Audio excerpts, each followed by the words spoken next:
Le coup de tocsin.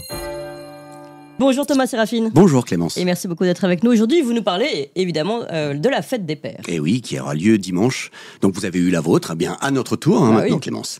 Alors vous attendez peut-être à ce que je daube sur cette fête, dont l'origine en France est à l'initiative d'un fabricant de briquets. Ah. Oui, la société Flaminaire, qui en 1952, à des fins commerciales, proposa une promotion sur des briquets, estimant que c'était le cadeau parfait pour les papas, qui étaient à l'époque de gros fumeurs. Oui, à l'époque, évidemment. Mais l'occasion subreptice de glisser que c'est une société française qui, en 1946, inventa et commercialisa le premier briquet à gaz, racheté ensuite par Bic, avec le succès qu'on lui connut. Intéressant. Et donc, vous imaginez donc que par esprit anticapitaliste primaire subséquent, que j'allais embrayer avec un joli sermon sur toutes ces débauches et ferrades célébrations commerciales orchestrées pour vendre un joli rasoir à main avec manche en chaîne de Normandie, une cravate Avenger ou une paire de chaussettes siglées meilleur papa du monde. Bah oui, je suis d'accord. Pas cette fois. Ah. Non, désolé Clémence, je vais la fêter. La fêter comme elle se doit de l'être, comme un cadeau, une chance. Celle de prendre le temps d'apprécier, de réaliser et méditer combien être père est sans doute la chose la plus formidable de la vie. De ma vie, oui, il faut que j'assume l'auto-énonciation dans cette chronique. Le recours à la première personne du singulier, le je, pas par narcissisme, mais parce que c'est le seul pronom par lequel on peut dire la vérité. Il faut que je vous avoue quelque chose, Clémence. J'ai manqué de temps pour cette chronique. Oui, alors vous pouvez revenir la semaine prochaine. Oui, mais j'ai bien sûr peur que ça ne suffise pas. Je crois qu'il me faudrait 20 ans de plus. Oui, 20 ans de plus. Déjà, pour l'écrire et peut-être autant pour la dire. Mais bon, tant pis, je vais prendre moins de temps, mais je me lance. Allez-y. Dimanche prochain, quelque part entre 12h30 et 22h30, mes enfants vont, à tour de rôle, m'appeler pour me souhaiter une bonne fête des pères. Alors, je vous en refais une sorte de reconstitution par approximation anticipative, on va dire, d'accord, j'imagine. Allô Kik, allô Noots, allô Coco. Alors chacun fait ce qu'il veut de ses sobriquets, on est d'accord. Bonne fête papa. Merci pour ton coup de fil mon chéri, ma chérie, c'est gentil. Oui, tout va bien, oui. Le chien, oui, voilà, à bientôt une chronique sur le rôle du chien dans la famille, bien sûr. Oui, alors tout va bien, alors sauf qu'il a taché le canapé du salon. Bah oui, mais il avait marché dans une trace de goudron pas sèche dans la rue. Bah non, tu sais. Bah oui, les travaux toujours pas finis. La mairie de Paris. Bon, bah alors de toutes les manières, on vous attend la deuxième quinzaine de juillet en Vendée, hein. Allez, super. Bisous. Non, attends mon Kik, raccroche pas tout de suite. Écoute, j'ai quelque chose à te dire. Et c'est là qu'intervient le courage. Le courage, oui, ce mot sublime. Pas celui qu'on emploie de manière quasi automatique pour dire au revoir, vous savez, le fameux « Allez, courage !» Non, mais celui qui, étymologiquement, invoque le sentiment qui vient du cœur. Le courage de parler d'amour. Aïe. Pour qu'ils découvrent ce que j'ai à leur dire. Découvrent non pas parce que ces sentiments seraient inconnus, mais souvent couverts ou recouverts de honte, non, mais de couches de quotidien superposées, d'une forme bienveillante de pudeur dont on ne sait pas ce qu'elle fout là, et puis surtout parce que les vraies occasions de se découvrir ne sont pas si courantes. Toujours courant le monde, parcourant la vie, et que, aveu, l'étalage de sentiments n'est pas ma spécialité. Et puis je ne trouve pas... jamais le bon moment. C'est bizarre, hein, c'est jamais le bon moment de les exprimer. Alors là, peut-être que ça l'est. Allô, mon Kik. Alors, écoute, ça fait 20 ans que je suis papa.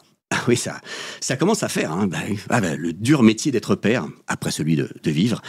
Eh oui, contrairement aux artisans, commerçants qui aiguisent leurs compétences avec les années, un père, lui, ne s'améliore pas forcément par une conséquence inéluctable du seul fait du temps. D'autant moins que moi, on ne m'a pas appris à être père. Alors, je fais ce que je peux, en quasi autodidacte. Alors, ce qui est faux, hein, parce que plus qu'épaulé, accompagné, soutenu même par ta mère, hein, ça aide. Mais j'ai cette chance. Père, moi, je le suis devenu par amour. Pas grâce au mien, forcément, mais enfin un peu quand même, mais surtout par amour. Un vrai. Celui qu'on a développé avec ma femme. Et à ce moment-là de la chronique, Clémence, vous devez trouver quelque peu étrange de se livrer en public, hein, de faire étalage de son intimité devant des étrangers. Alors pas du tout. Pourquoi ? Parce que dans l'intimité de ce studio, et même si vous êtes là, Clémence, je ne suis plus que tout seul. Face à ce micro, ce drôle d'appareil qui enregistre bien plus qu'une voix et des mots, mais qui fait remonter à la surface comme un derrick avec ses tiges de forage, les sentiments les plus profonds. Là, tout de suite, maintenant, il n'y a personne d'autre que moi qui vous parle, mes enfants. Et ce, quel que soit le jour, le moment, l'année où vous êtes en train de m'écouter. La voix que vous entendez est celle d'un présent éternel, une profession de foi, un testament d'amour. Si je meurs demain d'une crise cardiaque, attribuable au réchauffement climatique, ou aujourd'hui, en sortant de ce studio, renversé par un osseur en descente de soirée chemsex, on ne sait jamais, moi je crois savoir que Gabriel Attal habite pas loin, eh bien, j'aurais au moins laissé ce témoignage. Allô, mes enfants, vous m'entendez? Oh là là, mais qu'est-ce que c'est passé vite. Alors oui, j'ai dû rater 1 ou 2 conseils de classe. Quoi, tous? Bon, écoutez, j'irai au prochain. Comment ça, il y en aura plus? Ouais, alors c'est vrai, je me souviens plus du nom de ta prof principale. Ok, je l'ai jamais su. Donc. Mais attends, j'étais là au gala de danse de 3e quand même. Ah non, c'était celui de 6e. Ok, d'accord. Bon, c'est vrai, j'ai pas beaucoup corrigé vos devoirs. Pas du tout. Soit. Mais bon, vous aviez qu'à pas être aussi fort à l'école aussi. C'est pas de ma faute. Bon alors, si je continue sur ce terrain-là, ça risque vraiment d'être ma fête, parce que visiblement, je suis passé à côté de 2 ou 3 trucs. Mais à mon cœur défendant, je pensais que ça allait durer toute ma vie. Toute la vie, l'enfance. Que ça allait se reproduire à l'infini, ces moments. Mais non, c'est déjà fini. Attendez, c'est un scandale. Non, remboursé, là. Non, c'est pas vrai, quoi. Mes enfants, quoi? Vous n'en êtes déjà plus? Alors d'accord, j'ai peut-être pas été le père parfait à ce niveau-là. Celui que vous attendiez. Un peu trop longtemps, du coup. Mais quand même. J'ai fait mieux que mon père à moi, et qui, lui, avait fait sans doute déjà un peu mieux que le sien. Et en suivant cette logique, toi, mon fils, tu feras encore mieux que moi. Ça doit être ça. Ce qu'on appelle non pas la théorie, mais la pratique de l'évolution. On essaye de génération en génération de s'améliorer. Je ne vais pas essayer de faire l'inventaire de mon crédit paternel, mais j'ai sûrement réussi à vous transmettre des trucs. Même si j'ai l'impression que c'est vous qui m'en avez transmis. Que c'est vous qui m'avez fait grandir. En bien, en mieux. C'est ça le paradoxe du père. Des chercheurs ont forcément écrit là-dessus, sur la thèse que ce serait le fait d'avoir des enfants qui enseignent au père les valeurs qu'il est amené à leur transmettre. Dans mon cas, c'est pour vous et par vous que je vous ai appris des valeurs que vous me faisiez découvrir pour mieux vous les transmettre alors que je n'en avais pas conscience. Car pendant que je vous les enseignais, elles n'avaient pas de nom, ces valeurs, et ne s'exprimaient qu'à travers des situations de la vie du quotidien qu'on ne nomme pas pendant qu'on les vit. Mais en fait, elles ont un nom, si on l'ose les prononcer. Elle s'appelle probité, droiture morale, exigence, dépassement. Apprendre toujours, oser le savoir, sapere aude, disait Horace. Il ne s'agit pas que vous soyez les meilleurs, mais que vous cherchiez à donner le meilleur de vous.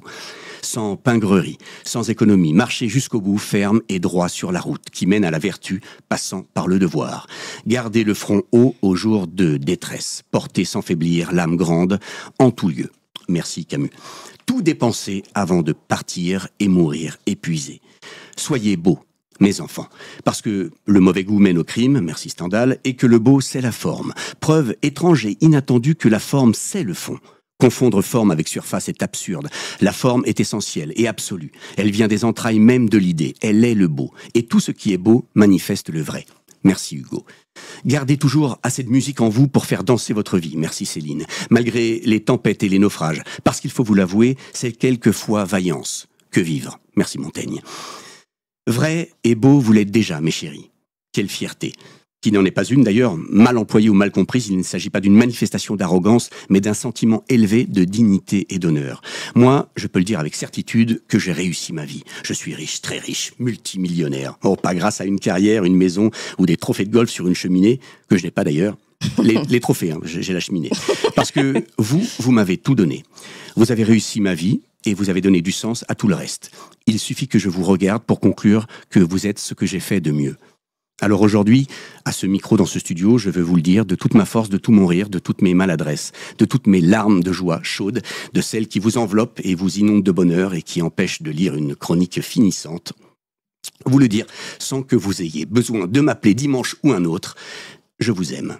Au nom des pères qui êtes audacieux, je vous souhaite une bonne fête. Une bonne fête à ceux qui, comme moi, n'ont pas les mots tous les jours, mais qui les trouvent parfois. Soum soum corda. Eh bien, elle est magnifique cette chronique et on l'enverra à tous les pères et les mères aussi, on les larmes aux yeux, figurez-vous. Merci beaucoup Thomas Sérafine.